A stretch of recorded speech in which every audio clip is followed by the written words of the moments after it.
আইনা তাযহাবু ইয়া ইব্রাহিম, কোথায় যাচ্ছেন আপনি? স্ত্রীকে তখনও বলা হয়নি যে তোমাদেরকে রেখে চলে যাবো এখান থেকে।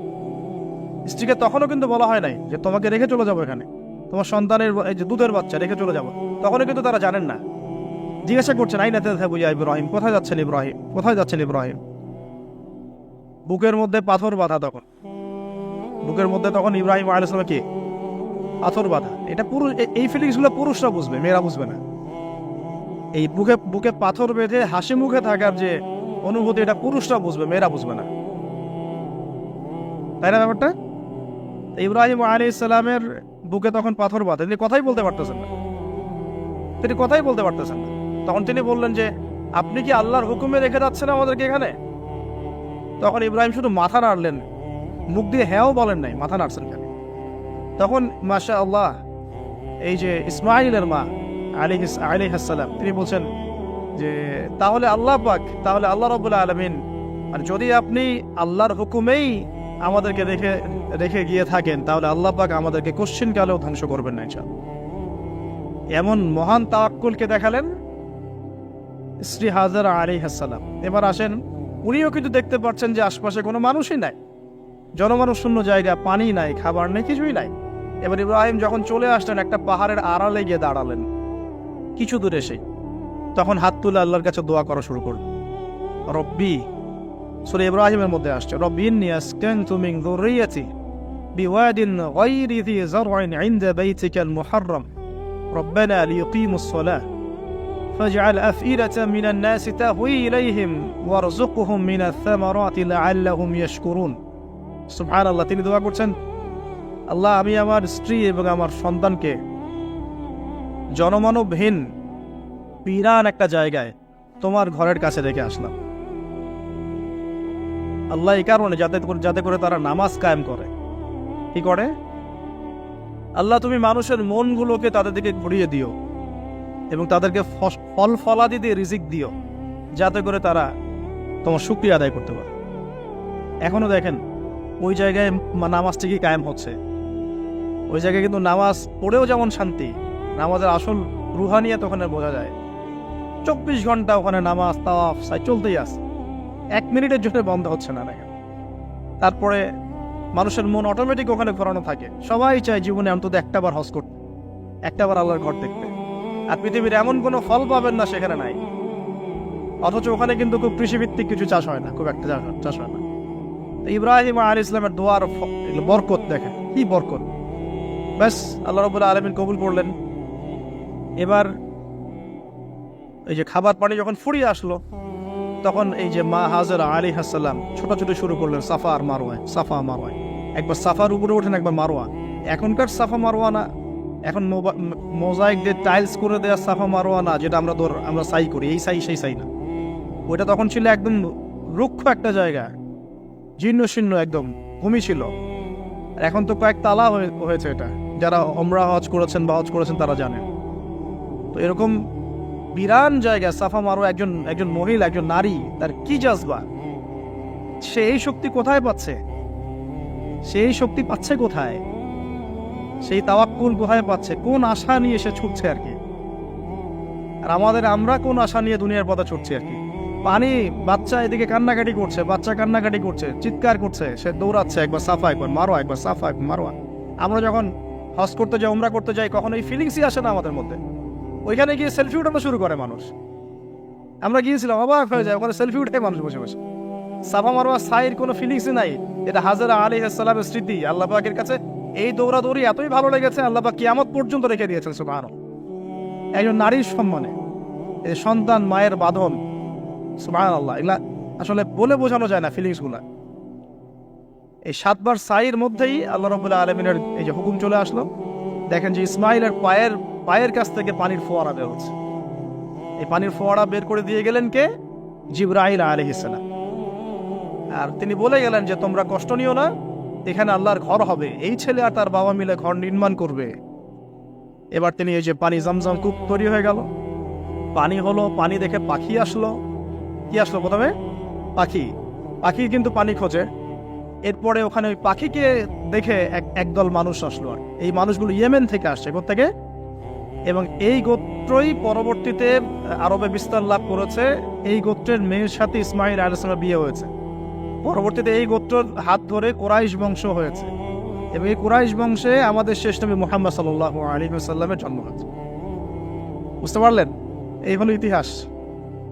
তো তারা পানি চেয়েছিল, তো হাজরা আলাইহিস সালাম বলেছিলেন যে পানি দিতে পারে এক শর্তে, এখানে বসতি স্থাপন করতে হবে।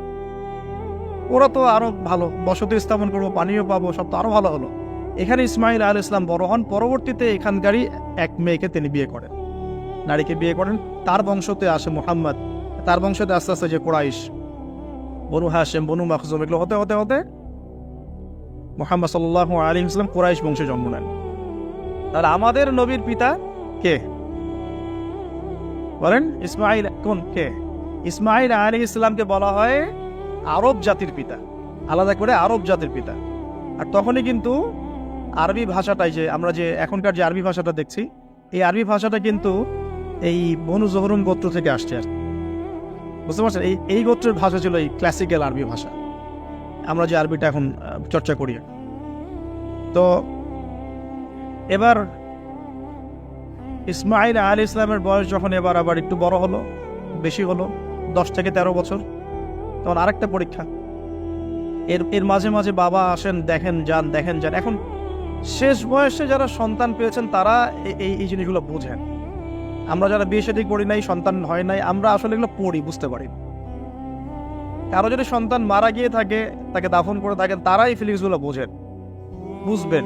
কিন্তু যারা সন্তানের বাবা হয় নাই, আমরা মানে আনম্যারিড অ্যাডাল্ট হইনি, আমরা এগুলো বুঝি না, আমরা এগুলো পড়ি, আমরা এগুলো যে রিডিং পড়তে পারি। ঠিক আছে? জীবনে নিজের সাথে একটা কিছু হয়ে গেলে সেটার অভিজ্ঞতা আমরা যেভাবে বুঝি, না হলে তো আমরা বুঝি না। এখন শেষ বয়সে সারা জীবন দোয়া করার পরে শেষ বয়সে গিয়ে আল্লাহ পাক একটা বাচ্চা দিলেন, ইসমাইল আলাইহিস সালাম, তাকে আবার রেখে আসতে বললেন দূরে। এই বাচ্চা আবার একটু বড় হয়েছে, মাঝে মাঝে দেখা হয়, যাওয়া আসা হয়, যাওয়া আসা হয়। এই বাচ্চার বয়স হয়েছে এখন 10 থেকে 13 বছর। আল্লাহ পাক বলছেন একে জবাহ করতে হবে, কুরবানি করতে হবে। ইব্রাহিমের জীবনের পরীক্ষাগুলো দেখেন। এবার এই স্মৃতি তো সামনে আসছে আমাদের। এই যে আমরা সাইর কথা বললাম, এটা আমাদের হাজিদের স্মৃতি। এখন এই কাজ করবেন তারা সামনে। আমরা যে কাবা ঘরের কথা বলছি, এখন তারা সেখানে আছে। আমরা এখানে নামাজের কথা বলছি, তারা সেখানে নামাজ পড়ছে। এই জিনিসগুলো না জেনে, না পড়ে, না বুঝে হজমরা করতে গেলে স্বাদ পাবেন না, তাও টেস্টটা পাবেন না। এখানে বয়স হলো 13 বছর, 15 বছর, কুরবানি করতে বলেন। কুরবানি যে আমরা করি, গরু ছাগল কুরবানি দেই, আমরা তো ফিলিংসই বুঝি না যে আসলে আমরা কি করতেছি, কেন করছি, কার স্মৃতিতে করছি, না করলে কি হতো। তো এটা নিয়ে তো এই যে একটু আগে এক ভাই বলে গেলেন যে এগুলো নিয়ে যে বিভিন্ন মহলে অনেক সমালোচনা, পশু কুরবানি, অমানবিক, এই সেই, এগুলো তো চিন্তারই জায়গা নাই। এগুলো চিন্তার তো জায়গাই নাই আমাদের কাছে। কারণ এখানে সবচেয়ে বড় কথা ছিল নিজের জীবন কুরবানি করা, নিজের জীবনটা কুরবানি করা। নিজের জীবন না আছে, আল্লাহ আমার কাছে একটা খাসি চেয়েছেন, একটা গরু চেয়েছেন, একটা বাহিমাতুল আনআম চেয়েছেন। এখানে তো আমার নিজের জীবনটাই দেওয়ার কথা ছিল। ওটা না নিয়ে আল্লাহ পাক বলেছেন যে বাহিমাতুল আনআম একটা দিলেই হবে। তোমার কাছে ওটার গোশতও চাই না, চামড়াও চাই না, কিছুই চাই না, তাকওয়াটুকু চাই। তাতেই এত কথা। এটা দামই বা কত? 10-15 হাজার, বা একটা গরুর 50,000, 60,000, 1 লাখ টাকা। 1 লাখ টাকা কি আপনি সন্তানের মূল্য দিয়ে হিসাব করতে পারবেন? তো এখানে মূল জিনিসটাই হচ্ছে আল্লাহ পাকের হুকুম। আল্লাহ পাকের হুকুমই সবচেয়ে বড় কথা। আল্লাহ পাকের হুকুমের ফলেই নেকি হয়, অন্য কোনো কাজে নেকি। আল্লাহ পাক হুকুম দিয়েছেন বলেই।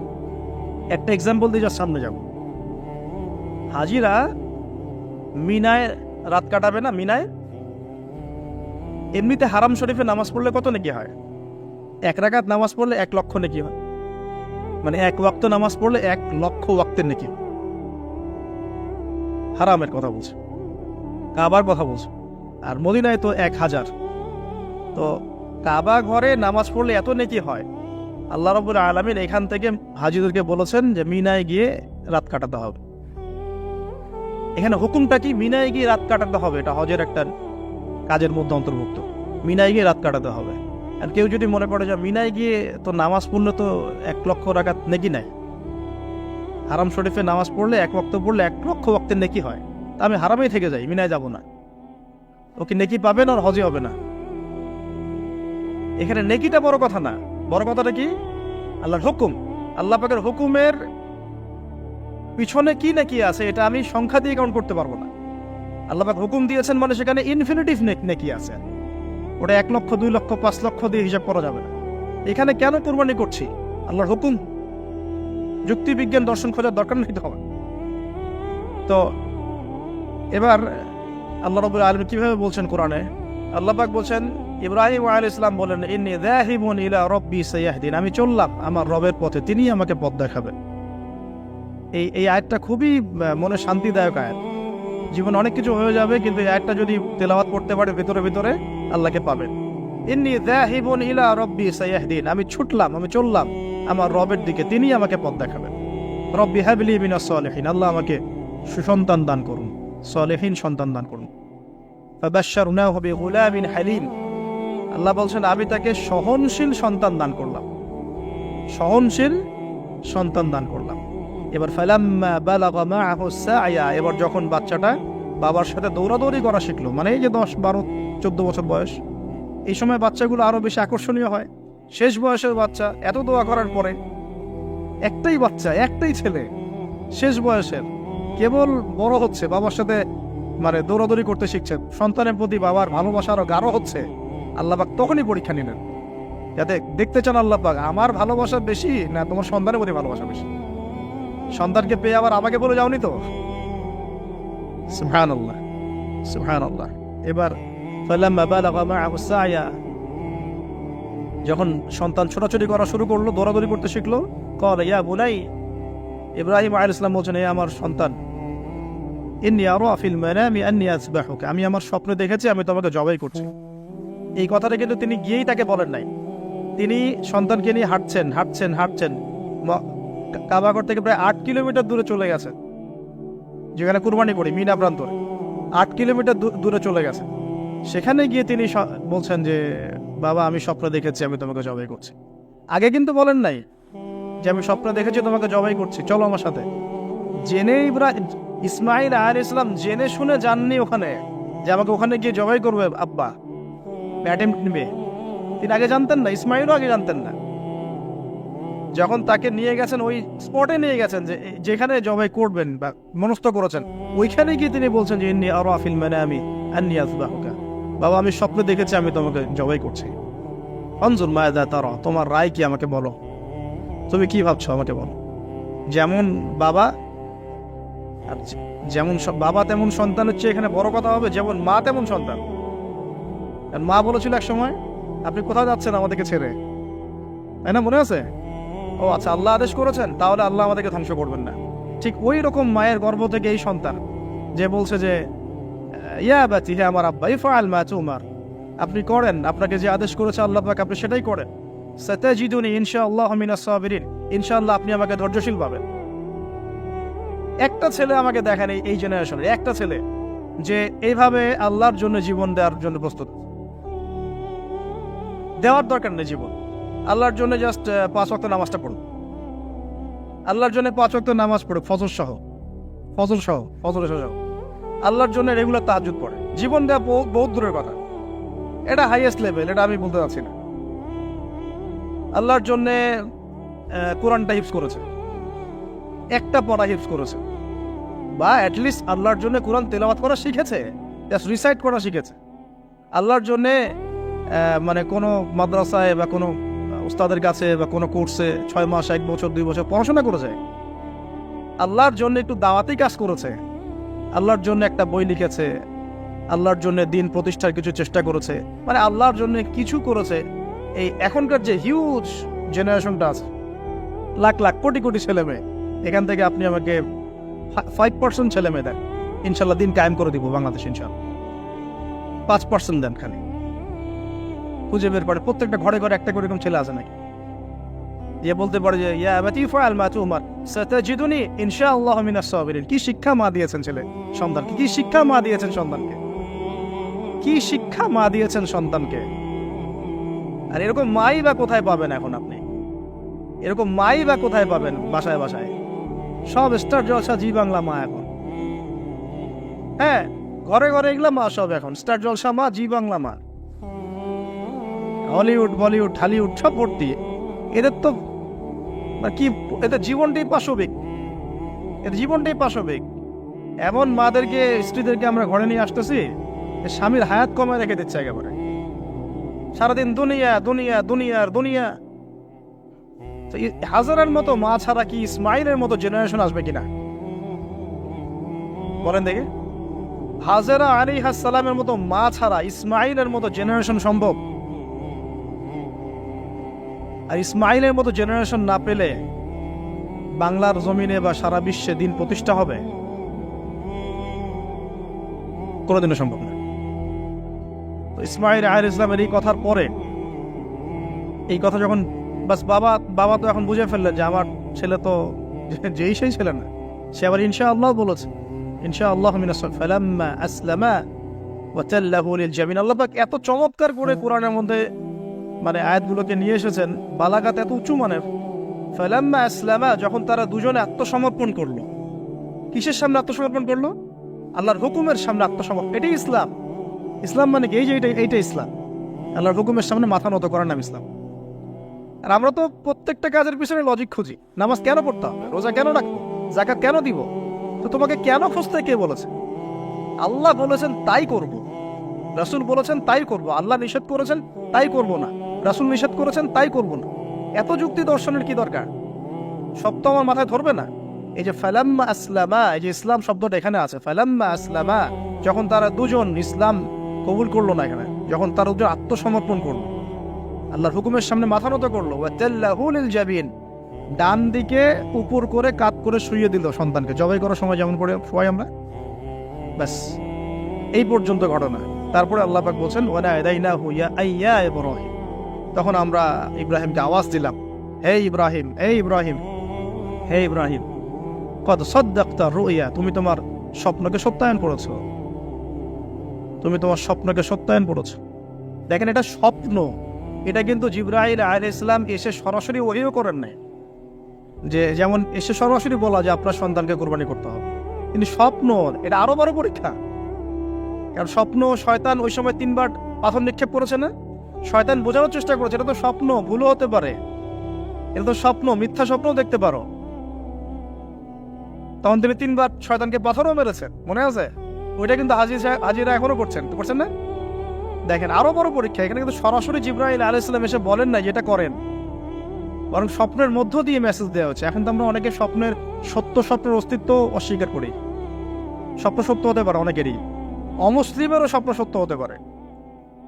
ইউসুফ আলাইহিস সালামের ওই 2 বন্দী মুসলিম ছিলেন না, যারা স্বপ্ন দেখেছিলেন যে আমার মাথা থেকে রুটি খেয়ে ফেলা হচ্ছে, আমি শরাব পান করেছি, তারা কিন্তু মুসলিম ছিলেন না। ওই রাজাও মুসলিম ছিল না, যে রাজা স্বপ্ন দেখেছে দুর্ভিক্ষ হবে। তো স্বপ্নের সত্যতা আছে, তবে সেটা সত্য স্বপ্ন একরকম, মিথ্যা অলিক স্বপ্ন আরেক রকম। আর নবীগণের স্বপ্ন কি হয়? ওয়াহি হয়। নবীগণের স্বপ্ন এক প্রকার, ওয়াহি হয়। এবার যখন পাশ ফিরিয়ে দিলেন, আল্লাহ পাক ডাকলেন, ফানাদাইনাহু ইয়া ইব্রাহিম কদ সাদ্দাকতা রুইয়া, আপনি আপনার স্বপ্নকে সত্যায়ন করেছেন। কদ সাদ্দাকতা রুইয়া, এটা ছিল আল্লাহর পক্ষ থেকে একটা বড় পরীক্ষা। ওয়া ফাদাইনাহু বিযিবহিন আযীম, এখানে আসছে এটা, ওয়া ফাদাইনাহু বিযিবহিন আযীম। এরপর আল্লাহ পাক সেখানে একটা মহান কুরবানি দিলেন। এই যে আমাদের কুরবানির সুন্নাত আছে। ওয়া তারাকনাহু লিল আখিরিন, এবং পরবর্তীদের জন্য এই সুন্নতটাকে আমি রেখে দিলাম। সুবহানাল্লাহ, মানে কিয়ামত পর্যন্ত এখন এই সুন্নাত থাকবে ইনশাআল্লাহ। ওয়া সাদ্দাকতা রুইয়া ইন্না কাযালিকা নাজজিল মুহসিনিন ইন্না হাযা লাহুয়াল বালাউল মুবিন ওয়া ফাদাইনাহু বিযিবহিন আযীম ওয়া তারাকনাহু লিল আখিরিন সালামুন আলা ইব্রাহিম। এবার শেষে আসছে যে ইব্রাহিম আলাইহিস সালামের প্রতি শান্তি বর্ষিত, সালামুন আলা ইব্রাহিম। আমরাও বলি সালামুন আলা ইব্রাহিম আলাইহিস সালাম। এবার পরীক্ষায় পাশ, আল্লাহ রাব্বুল আলামিন সব পরীক্ষায় যখন ইব্রাহিম আলাইহিস সালাম পাশ করে গেলেন, তখন তাকে জাতির পিতা ঘোষণা করেন। মনে আছে? ওয়াইদ ইবতালা ইব্রাহিমা রাব্বাহু বিকালিমাত, যখন আল্লাহ রাব্বুল আলামিন ইব্রাহিমকে বহু পরীক্ষা করলেন, অনেকগুলো পরীক্ষা করলেন, যখন যখন তিনি পরীক্ষায় উত্তীর্ণ হয়ে গেলেন, তখন আল্লাহ পাক বলছেন ইন্নী জাইলুকা লিন-নাসি ইমামা, আমি তোমাকে পুরো মানব জাতির ইমাম বানিয়ে দিলাম। সুবহান। এখান থেকেই আমরা বলছি যে তিনি হচ্ছেন পুরো মুসলিম উম্মার কি জাতির পিতা। এবার আসেন, পরীক্ষা শেষ, পুরস্কার লাগবে। পুরস্কার কি? পুরস্কার হচ্ছে এখন ছেলে আর বাবা মিলে এখন কাবা ঘর বানাও। সুবহানাল্লাহ, কত বড় সম্মান! আল্লাহ পাকের ঘর নির্মাণ করো বাবা ছেলে মিলে, বাস ছেলে বাবা মিলে কাবা ঘর নির্মাণ করছে। দেখেন এই স্মৃতিটাও কত মধুর, ছেলে বাবা মিলে কাবা ঘর নির্মাণ করছে। দেখেন, হ্যাঁ, ওয়াতাহির বাইতি লিত-তাইফিনা ওয়াল আকিফিনা ওয়া রুকআইস সুজুদ, আমার এই ঘরটাকে কি করো, পবিত্র রাখো তাওয়াফকারীর জন্য, ইতিকাফকারীর জন্য, নামাজ পড়বে যারা। এখনো সেটা চলছে, কিন্তু এখনো চলছে। এরপরে বানানো শেষ, তখন দুজনে দোয়া করছেন, দুইটা তো, রব্বানা তাকাব্বাল মিন্না ইন্নাকা আনতাস সামিউল আলিম। এটা আমরাও দোয়া করি, রব্বানা তাকাব্বাল মিন্না ইন্নাকা আনতাস সামিউল আলিম ওয়া তুব আলাইনা ইন্নাকা আনতাত তাওয়াবুর রহিম। এটা একটা দোয়া করেছেন। রব্বানা ওয়াবআথ ফীহিম রাসূলাম মিনহুম ইয়াতলু আলাইহিম আয়াতিকা ওয়া ইউআল্লিমুহুমুল কিতাবা ওয়াল হিকমা ওয়া ইউযাক্কিহিম ইন্নাকা আনতাল আজিজুল হাকীম। এই দুটো দোয়া তিনি করেছেন ওখানে। তো দোয়া শেষ, কাবা ঘর নির্মাণ করা শেষ। ইব্রাহিম আলাইহিস সালাম 200 বছর বেঁচে ছিলেন, বলা হয় তিনি 200 বছর বেঁচে ছিলেন। এরপরে তিনি যখন ফিরে গেছেন কেনানে, তখন গিয়ে শুনেছেন তার এই স্ত্রী সারা আলাইহিস সালামও গর্ভবতী হয়েছেন, এবং তিনি অবাক হয়েছিলেন যে এই বয়সে গর্ভবতী কিভাবে। সূরা হিজরের মধ্যে ঘটনাটা আছে যে 2-3 জন ফেরেশতা এসেছেন বাসায় মানুষের রূপ ধরে। তাফসিরে দেখেছি তাদের নাম, একজন জিবরাইল, একজন মিকাইল, একজন হচ্ছে ইসরাফিল আলাইহিস সালাম। তিনজন এসেছেন মানুষের রূপ ধরে, এবং ইব্রাহিম আলাইহিস সালাম বাছুর ভুনা করে দিয়েছেন খেতে। ইব্রাহিম আলাইহিস সালামকে কিন্তু এই জন্য বলা হয় মেহমানদের পিতা, মেহমানদেরও পিতা বলা হয়। খুবই মেহমানদারি করতেন তিনি, খুব বেশি মেহমানদারি করতেন। আরবে এই ট্রেডিশনটা এখনো আছে, মেহমানদারি করার ট্রেডিশনটা এখনো আছে। তো তারা হাত বাড়িয়ে খাচ্ছে না, এটা দেখে তিনি ভয় পেলেন। তখন তিনি বললেন যে ভয় পাওয়ার কোনো কারণ নাই। তারা বললেন ভয় পাওয়ার কোনো কারণ নাই, আমরা এসেছি লুতের কওমের কাছে, ওই কওমের উপরে আযাব অবতারিত হয়ে গেছে এবং আমরা এখানে সেখানে আল্লাহর গজব ফেলবে। এরপরে কি হলো ওটা তো আপনারা জানেন। এখানে সুসংবাদ দিয়েছিলেন যে আপনার স্ত্রী সারা, তিনি সন্তান জন্ম দিবে ইনশাআল্লাহ। সারা আলাইহিস সালাম থেকে অবাক হয়েছেন যে এই বয়সে কিভাবে। তখন তারা বলেছিলেন আল্লাহর রহমত থেকে কি আপনি অবাক হচ্ছেন? তার গর্ভে এরপরে জন্ম নিল ইসহাক আলাইহিস সালাম। ইসহাক আলাইহিস সালামের পরে আসছে ইয়াকুব আলাইহিস সালাম। তারপরে ইয়াকুব আলাইহিস সালামের আরেকটা নাম হচ্ছে ইসরাইল, তার নামে পুরো কওমের নাম বনু ইসরাইল। তারপরে ইউসুফ, ইউনুস, এই যে এভাবে ট্রেন চলতে থাকে। বলা হয় যে 1,24,000 নবী রসুলের মধ্যে, বলা হয় 1,24,000 নবী রসুলের মধ্যে বেশিরভাগ নবী এই বংশে এসেছে। তাহলে দেখেন, যে নারীর সন্তান হচ্ছিল না দীর্ঘদিন ধরে, সেই নারী হয়ে গেলেন নবীগণের মা। সেই নারী হয়ে গেলেন কে? আল্লাহ পাকের রহমত। তাহলে তাদের পরিবারে কত পরীক্ষা, কত ট্র্যাজেডি, কত রহমত, কত আল্লাহ পাকের মারেফত, অলৌকিকতা। এই সব কিছু মিলিয়ে হচ্ছে আমাদের এই যে আপনার জিলহজের 10 দিন, কুরবানি, আমাদের হজ, আমাদের ওমরা, আমাদের তাওয়াফ, আমাদের সাই, আমাদের কুরবানি, যে আমাদের পাথর নিক্ষেপ করা, এই পুরো বিষয়গুলো ইব্রাহিম আলাইহিস সালামের এই মহান জীবনের সাথে সম্পৃক্ত আছে। তো আমরা এই জীবন থেকে যে শিক্ষাগুলো পাইলাম, এই শিক্ষাগুলোর পয়েন্টসগুলো একটুখানি খেয়াল করি। 1 নাম্বার, ইব্রাহিম আলাইহিস সালামের জীবন থেকে শিক্ষা পেলাম আত্মসমর্পণের। 1 নাম্বার শিক্ষা কি ভাই? আত্মসমর্পণ। মানে জীবনের যেখানেই আল্লাহ পাকের যে হুকুম আসবে মাথা পেতে নিতে হবে, কোনো প্রশ্ন করা যাবে না, কোনো প্রশ্ন করা যাবে না, কোনো যুক্তি বিজ্ঞান দর্শনও খোঁজার দরকার নেই। হ্যাঁ, থাকতে পারে, কিন্তু আমি সেটার জ্ঞান নাও রাখতে পারি। যুক্তি থাকতে পারে, বিজ্ঞান থাকতে পারে, দর্শন থাকতেও পারে, এটা কিছু কিছু আমার বুঝে আসতেও পারে। আবার এমন হতে পারে বেশিরভাগই আমি বুঝতে পারছি না, তারপরেও আমাকে আত্মসমর্পণ করতেই হবে। এর নাম হলো ইসলাম। এটা হলো প্রথম কথা। দ্বিতীয় হচ্ছে যে যারা এরকম করে আত্মসমর্পণ করবে তাদেরকে তাওহীদপন্থী হতে হবে। ইব্রাহিম আলাইহিস সালামের পুরো এই লাইফ হিস্ট্রিটার মধ্যে আছে তাওহীদ, তাওহীদ আর তাওহীদ, একত্ববাদ, একত্ববাদ, একত্ববাদ। আল্লাহ রাব্বুল আলামিনের একত্ববাদ শিখুন, কিতাবুত তাওহীদ এই টাইপের বইগুলো পড়ুন, শিরক থেকে দূরে থাকুন। ইনশাআল্লাহ যে ব্যক্তি শিরক থেকে দূরে থাকবে, তাওহীদপন্থী হবে, সে মৃত্যুবরণ করলে জান্নাতে যাবে ইনশাআল্লাহ। মান মাতা লা ইউশরিক বিল্লাহি শাইআ দাখালাল জান্নাহ, যে ব্যক্তি মৃত্যুবরণ করবে এমন অবস্থায় যে আল্লাহর সাথে শরীক করে নাই, সে জান্নাতে যাবে ইনশাআল্লাহ। তো ইব্রাহিমের চেতনা আমাদেরকে শেখায় তাওহীদ, ইব্রাহিমের চেতনা আমাদেরকে শেখায় আত্মসমর্পণ, ইসলাম, আত্মসমর্পণ এবং তাওহীদ।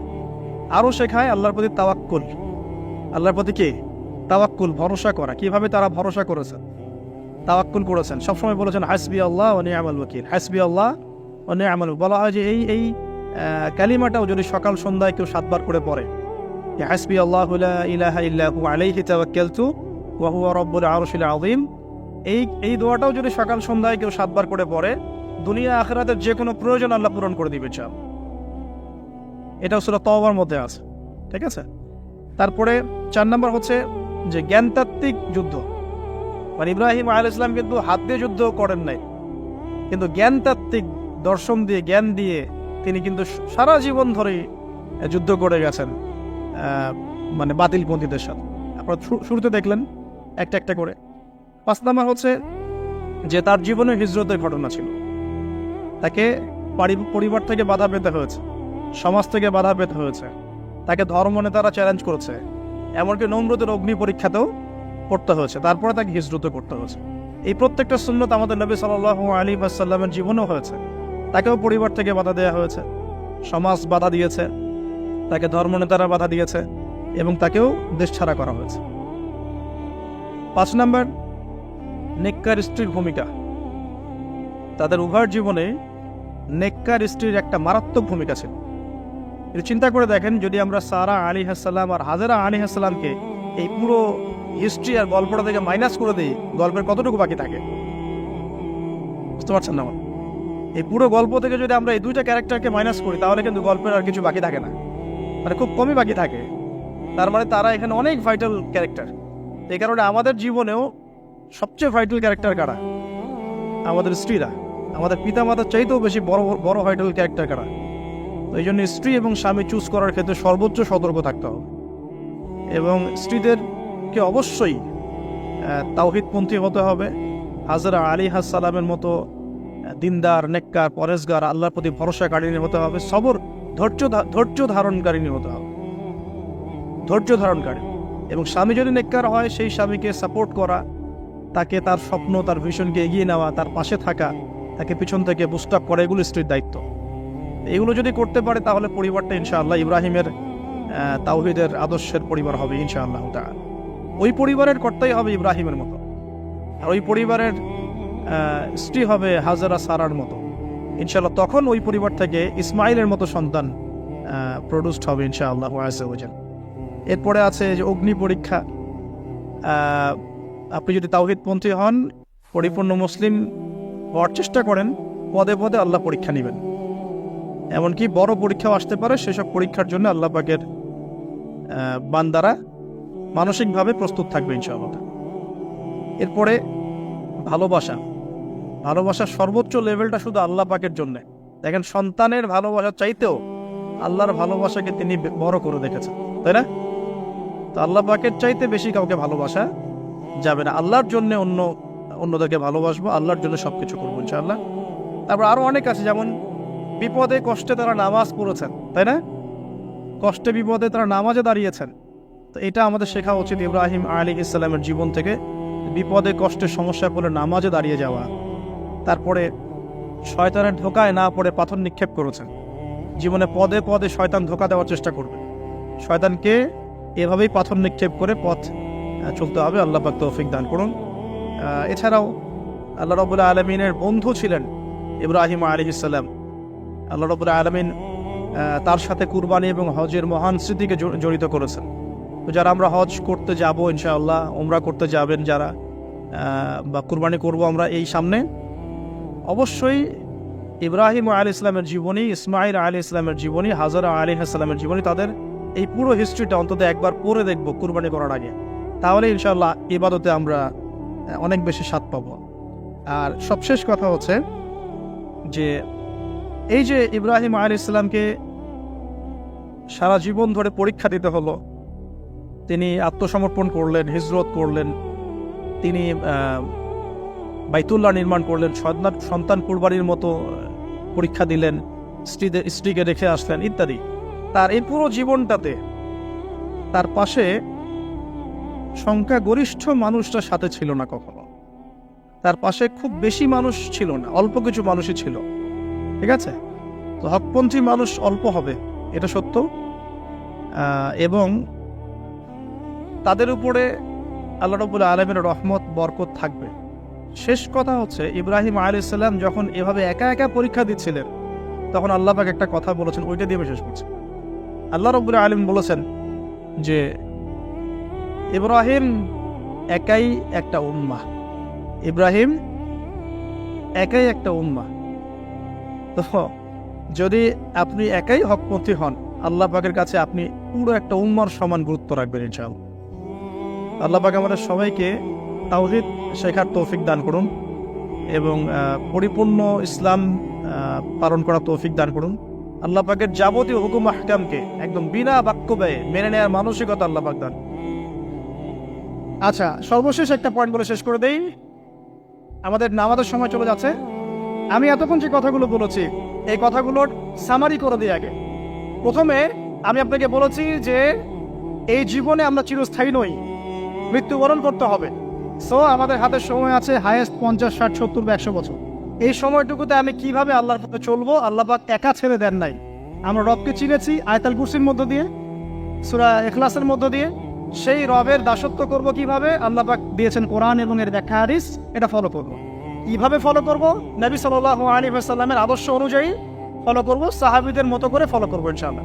এরপর কি হবে, এরপর আমি ব্যক্তি জীবনকে আগে সমৃদ্ধ করব। আমার ব্যক্তি জীবনে আমি জ্ঞান অর্জন করব, আমল করব, তাজকিয়া অর্জন করব, আমার ব্যক্তি জীবনটাকে আমি ইসলামের পথে উৎসর্গ করব। এরপরে কি, এরপরে আমি চলে যাব অর্থনীতিতে।